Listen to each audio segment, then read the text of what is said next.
Welcome to the fifth presentation in the series where we're looking at the book of Ecclesiastes. The book where the speaker is searching for meaning in life, and so much is meaningless.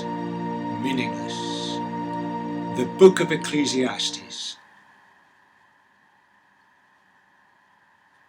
We've seen that this book is so often a puzzle. But we've discovered that in fact it's a type of writing.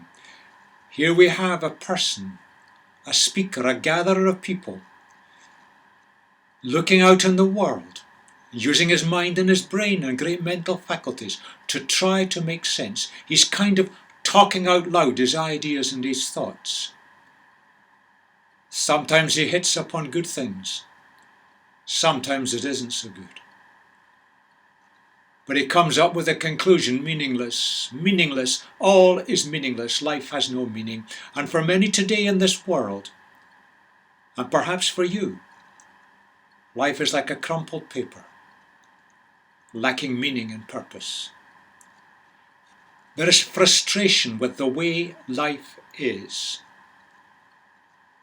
Meaningless, all is meaningless. That's what he comes up with in his search for meaning in life. In the last presentation, he looks at a whole number of areas of life,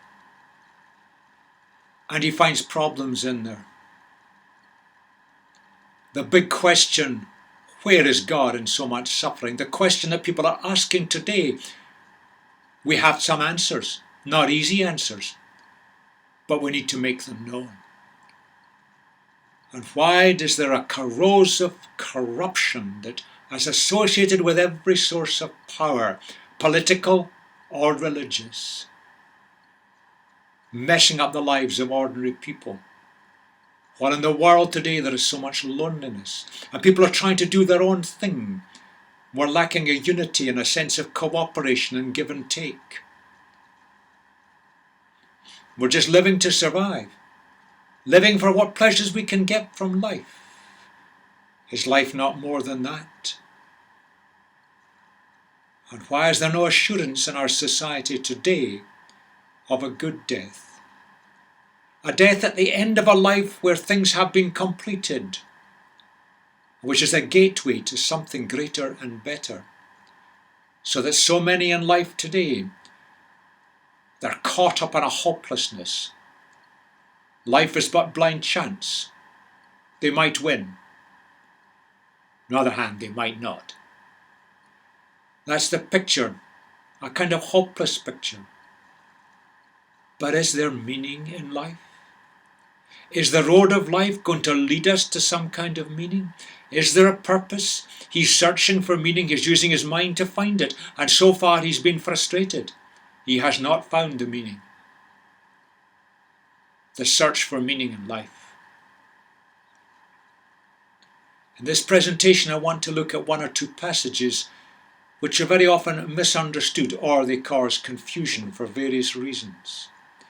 And let's see if we can tease out what is being said and the significance of what Kohelet, the speaker, the gatherer of people, what he's saying to us today as he looks out in life. We look first at a few verses from chapter 3. They're perhaps familiar to us. There is a time for everything, he says, and a season for every activity under the heavens. A time to be born and a time to die.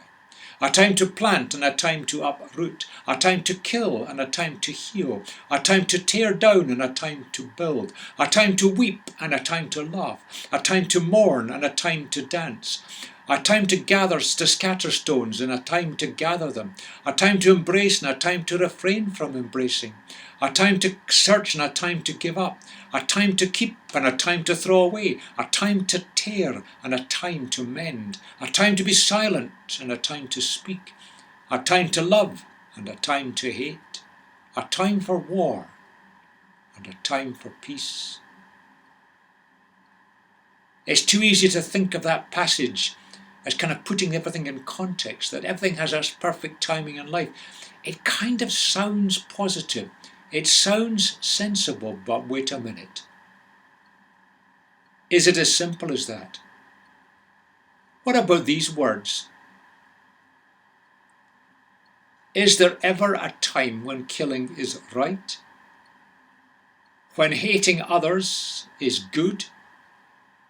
And for going to war is desirable? Is that what the author really is saying? In fact, he's just looking out in the world. And we'll see in the next section how it makes some sense. He's looking out in the world and he's reflecting on all kinds of activities and events that take place in the world. They come, they go. There's a moment for this and a moment for that. It's much closer to fatalism. We've got to look at the context of what he's saying and not rip it out of context.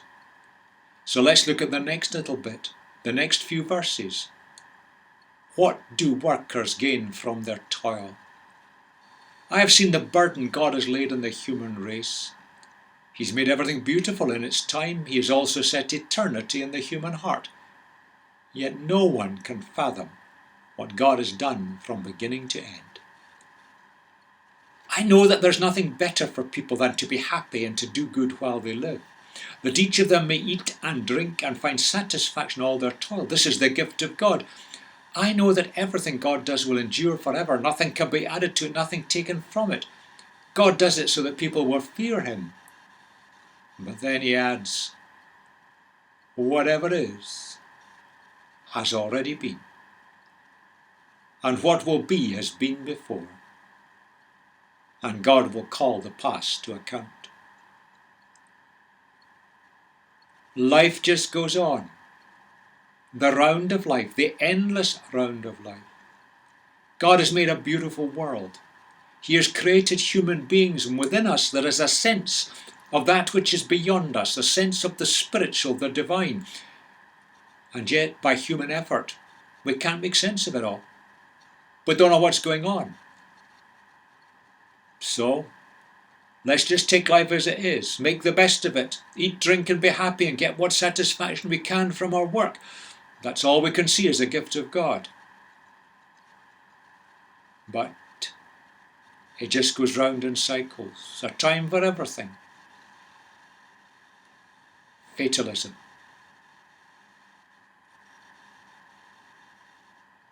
Do we really believe that? That's what Kohelet saw as he looked out on his society. And for many today in the West and in other cultures worldwide, that is a common view. Yes, it's a wonderful world. Yes, I'm conscious of something spiritual within myself.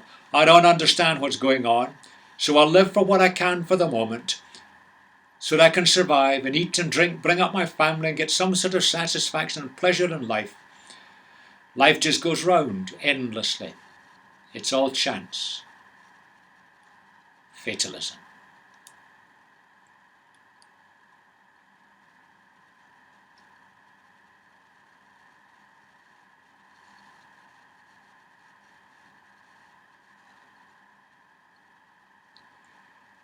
Yes, God's in control, but he feels a bit like a robot. We are powerless with uncertainty. We don't understand what's happening. And life just keeps cycling on. A time for this, a time for that, and a time for the other. No purpose, no meaning.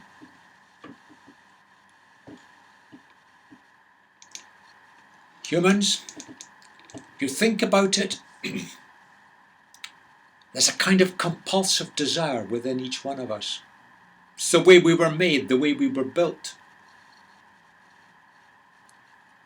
We need to find some sort of purpose and destiny in life.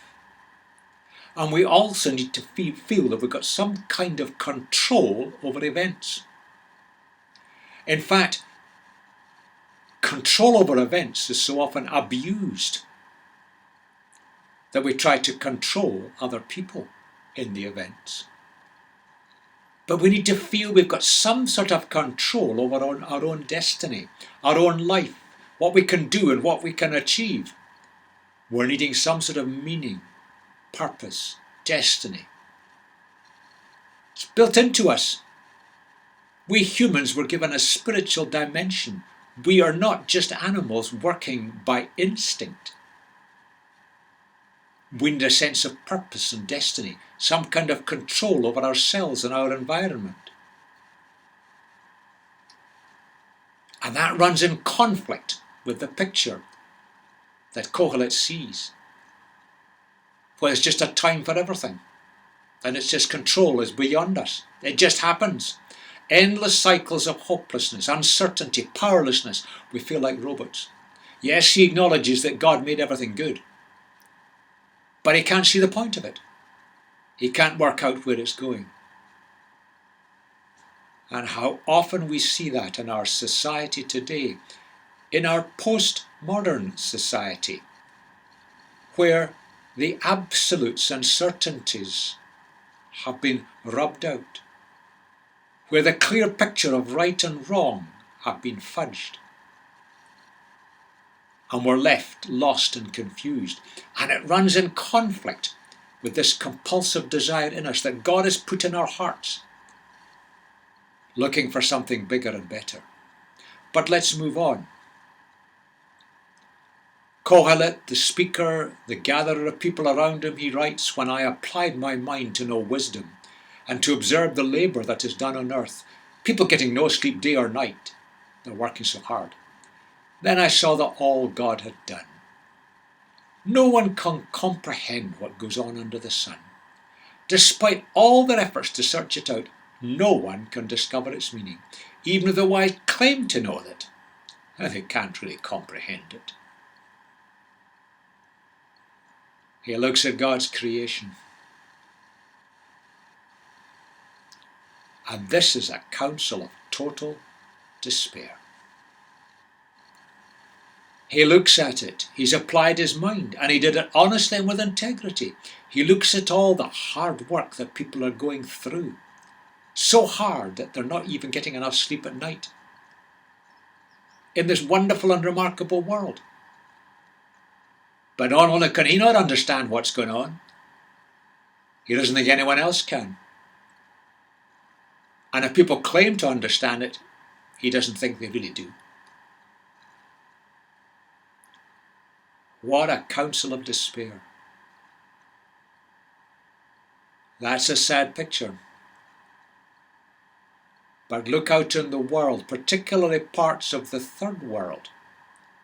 The sheer grind of survival, of work, of getting up at the crack of dawn to collect water maybe miles away. The water is dirty. The children get ill. There are no medicines. The crops need to be grown, planted, gathered, harvested. But if the rains don't come, the harvest doesn't come either. Or even go to the Far East. One typhoon can pass over and an entire rice crop can be flooded and destroyed. And I have seen it. The people know that for the next few months, there will not be enough food to survive. And sadly, so often the old people sacrifice themselves so that the children can just live. What's going on? What's the meaning? Claims to understand are simply delusions. The problem is this: humanly, we can't make sense of these things. We need God to show us, and that's the concept of revelation. Now, it's easy for anyone to say, God showed me. We've got to check if God did show it, if God has given the insight, or it's just someone's mad ideas.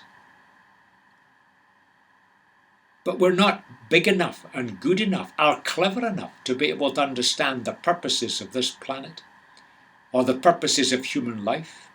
It's good to search for the meaning, but we're needing God's intervention. Even if the wise claim to know, they can't really comprehend it. But it's a warning to us.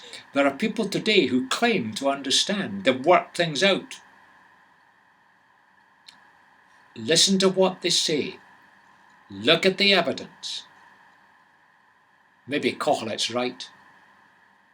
These are false claims. We need God's insight. But let's move on to the next bit. He writes, I have seen something else under the sun. The race is not to the swift, or the battle to the strong, nor does food come to the wise, or wealth to the brilliant, or favour to the learned, but time and chance happen to them all. Moreover, no one knows when their hour will come. As fish are caught in a cruel net, or birds caught taken in a snare, so people are trapped by evil times that fall unexpectedly upon them. He looks out and he sees things where people are suffering. There's no sense of rhyme nor reason as to why, but bad events can just suddenly, unexpectedly fall on top of them.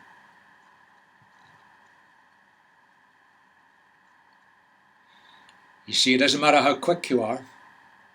It doesn't matter how strong you are. It doesn't matter how clever you are. It doesn't matter how wealthy you are.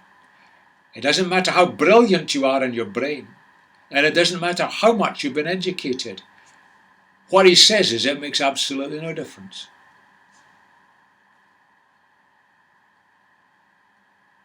That's what he saw. Without understanding the mind of God in life, that's probably true. We can't see why.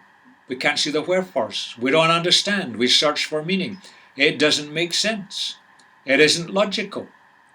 What's going on? He's looked out in the world for a search for meaning. And he sees everything just happening randomly and unexpectedly. And no one knows when their hour will come.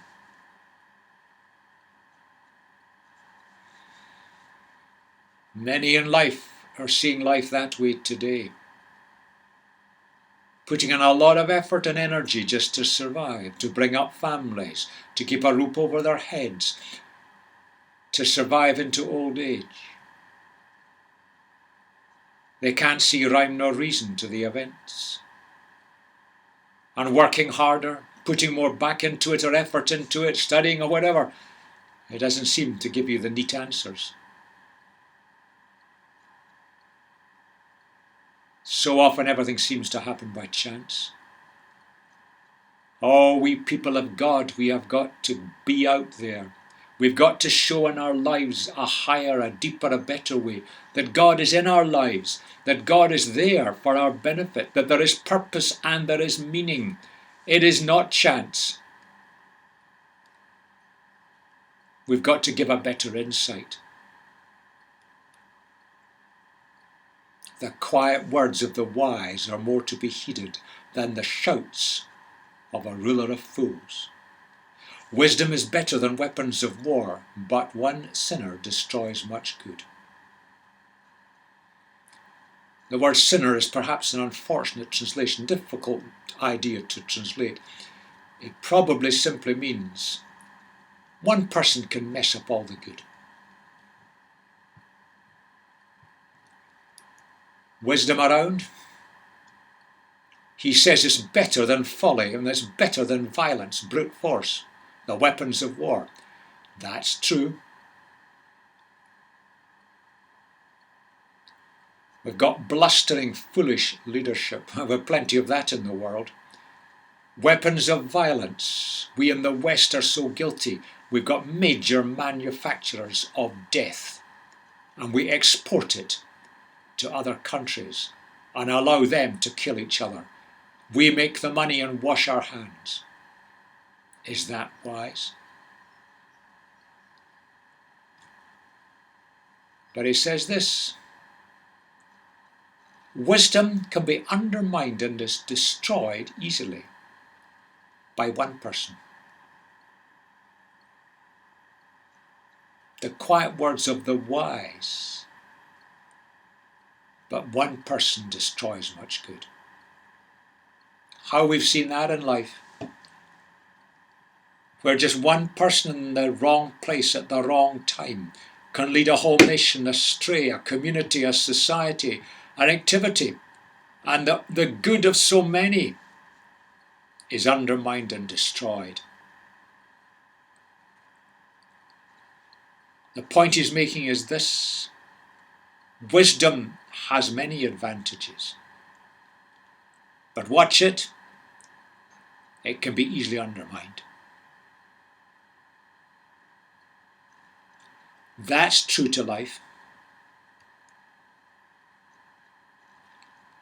He writes, "Ship your grain across the sea. After many days you may receive a return. Invest in 7 ventures, yes, in 8.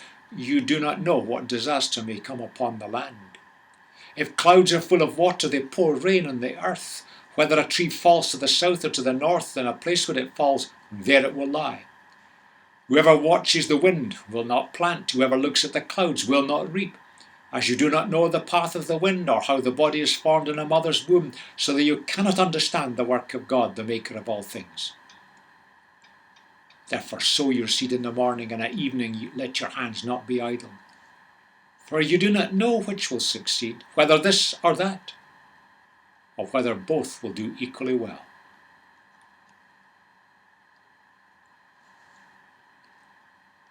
If you go back to an older version of the Bible, it speaks about casting your bread upon the waters.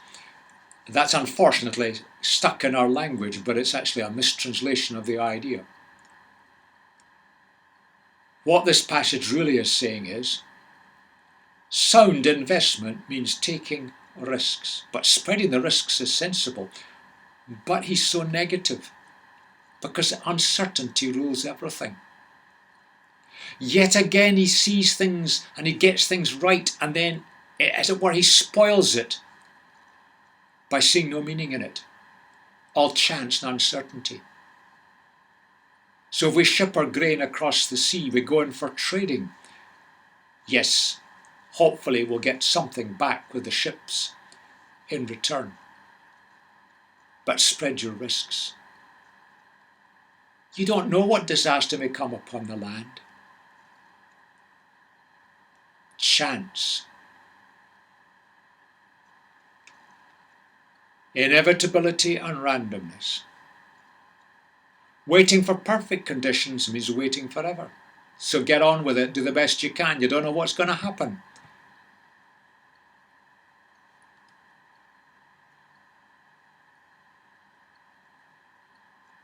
When it comes to the agricultural life, you can't wait for the perfect conditions to plant or reap.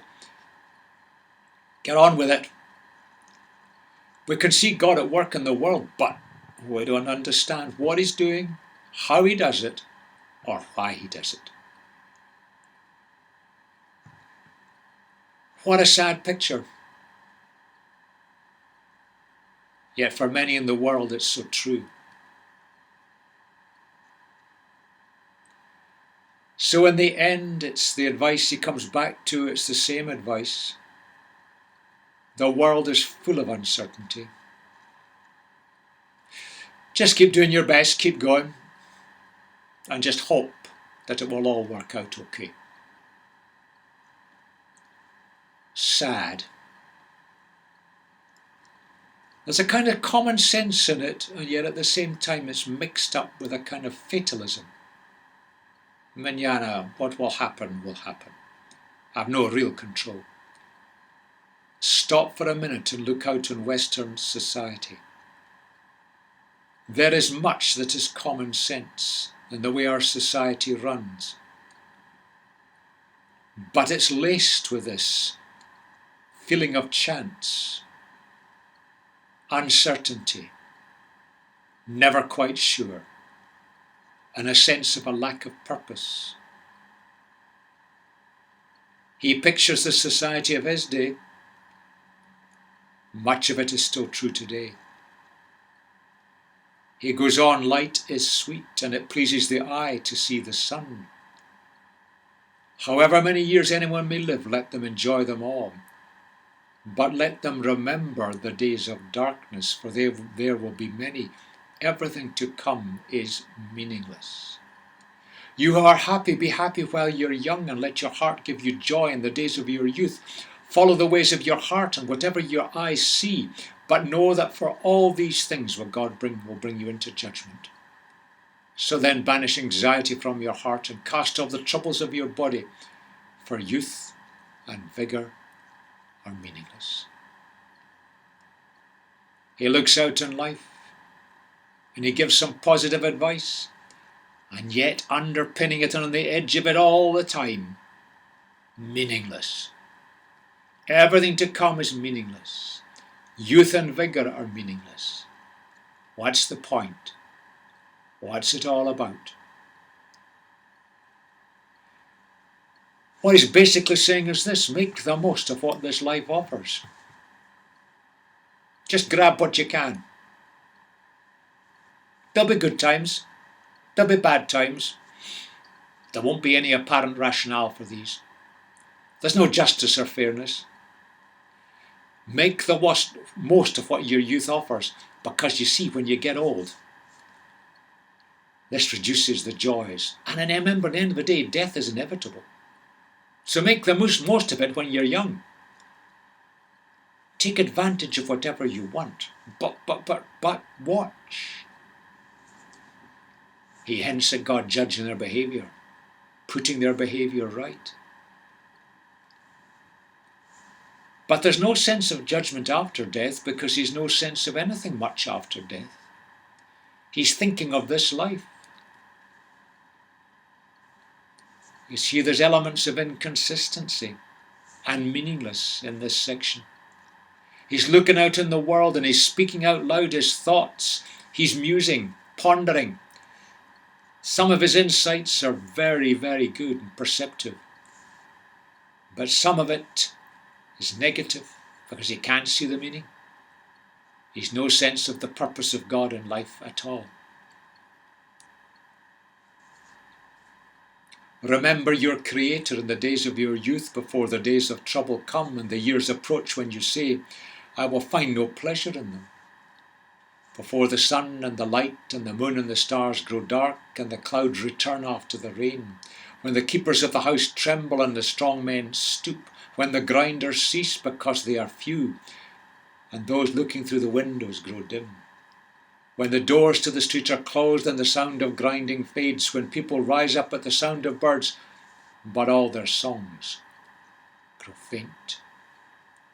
When people are afraid of heights and of dangers in the streets, when the almond tree blossoms and the grasshopper drags itself along and desire no longer is stirred. Then people go to their eternal home and mourners go about the streets. Remember him before the silver cord is severed and the golden bowl is broken, before the pitcher is shattered at the spring and the wheel broken at the well, and the dust returns to the ground it came from, and the spirit returns to God who gave it. It starts apparently so positive. Remember your Creator in the days of your youth. But it's all in the context of declining faculties. And the imagery and pictures here in this poem are of declining faculties as people get older. They can't do what they once did, and they don't get the enjoyments from life. It's all a bit of a struggle. Their eyesight's failing, their hearing fails, their energy is gone. Then eventually, death comes. People mourn them for a while, and all these metaphors of death towards the end. Let's look at the first half in a little bit more detail. Kohelet, the speaker, the gatherer of people, yes, he acknowledges that there is a creator God. He acknowledges God's power. There's no sense of a personal relationship. He doesn't see God's purposes as knowable at all. And there is no sense of God as love. The idea that God's agenda is the best for humanity. And he's longing for us to get to know him and enter into the way of life that's his way and get the best from life, a fulfilled life, a life of purpose. He sees old age creeping on. Maybe himself he was getting on in years, we don't know. So he emphasizes to the young people, make the most of your youth while you've got it. Doesn't last long. And what age brings is not good. Old age is greatly overrated. There are fewer pleasures. Our faculties start to weaken and our ability to work decreases. And there's decreasing satisfaction and fulfillment in life. What a picture. How sad. Let's turn it round and look at the second half. It goes on. There's a picture of decline in old age, but then it comes to death. People go to their eternal home. He's not sure what that is. He doesn't hold out any great prospects. But at the end, there are 4 metaphors of death. The silver cord, little silver chain that suspends the bowl that holds the oil, that holds the wick, that lights the room. And light symbolizes life. The cord snaps. The bowl falls. Both are valuable. When the bowl falls, the light is snuffed out. A metaphor of death. He then pictures the water at the well. The water pitcher to gather the water is shattered. And the wheel that draws the water up from underground is broken.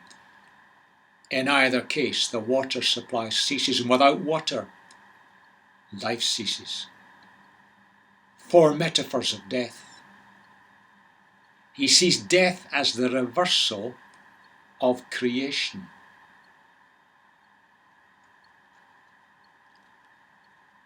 God has temporarily united body and spirit in a human being.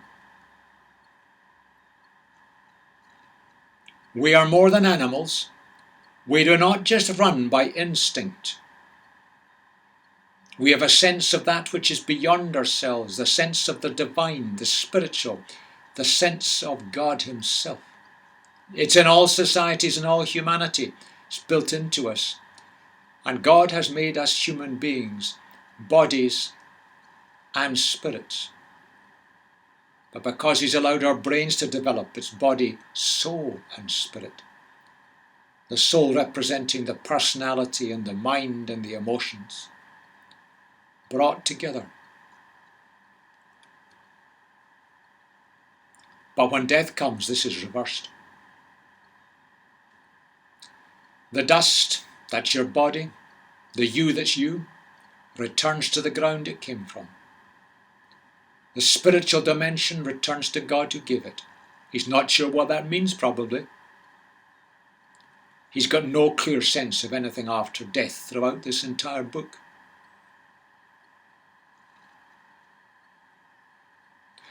So if you're a young person, make the most of your youth, your energy, your vigour and all the excitements of life, because it doesn't last. And old age is greatly overrated. He's looked out on life. And let's ponder in our Western societies. People are living longer and longer and longer. But as they live longer, there are more medical needs. And the great advances of medicine, the wonderful things that doctors can do are keeping people alive, keeping them going. But I have seen people who are bodily alive, but they've lost their minds.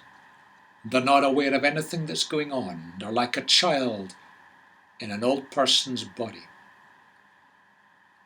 What quality of life is that? I've equally seen people whose bodies have fallen apart and have gone through endless medical interventions trying to help the body to keep going, riddled with disease, with weakness. What quality of life is that? There are big issues here in our societies to face. And we, the people of God, have got to be honest and face up to these and take our responsibilities and show what's possible.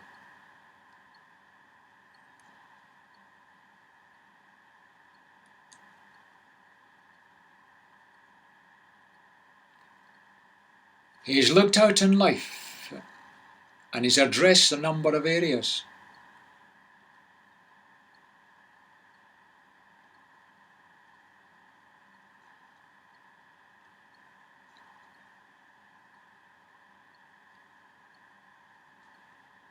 These are big issues in our society today.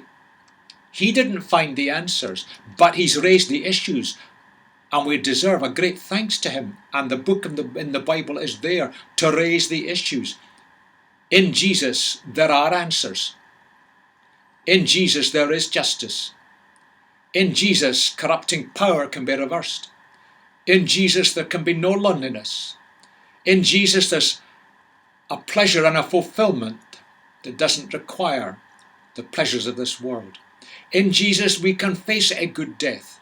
And in Jesus, there is no such thing as blind chance. We've got to live it.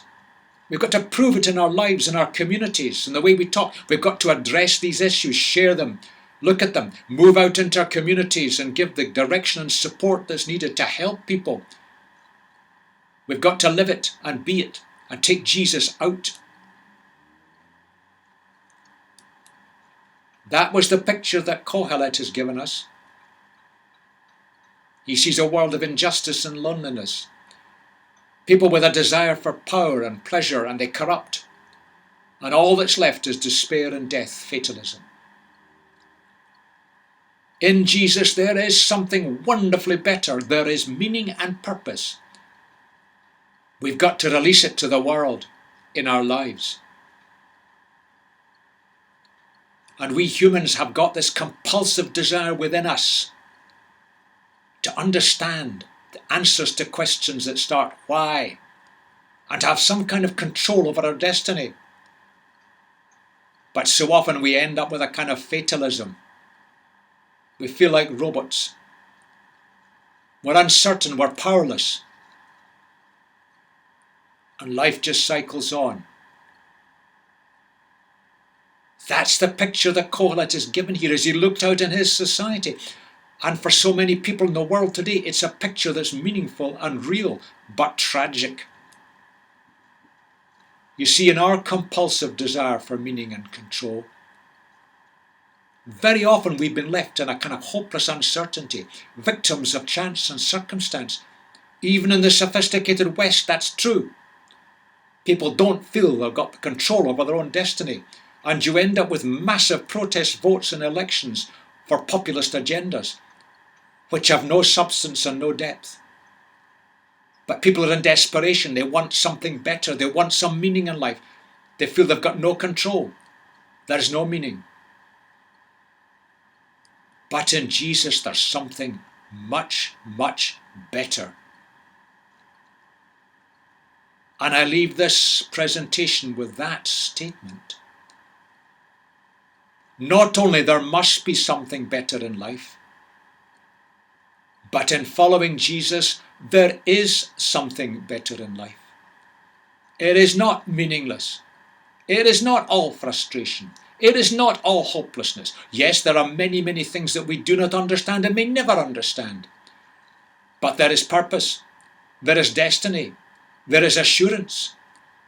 We can move forward to give the landmarks for living God's ways positively, affirmatively. We can live them. But the responsibility of God's people in his church is to live them and to reach out with them to bless others in our society and to bring a message of hope, of encouragement, of reassurance that there is something better. And Jesus holds the answer.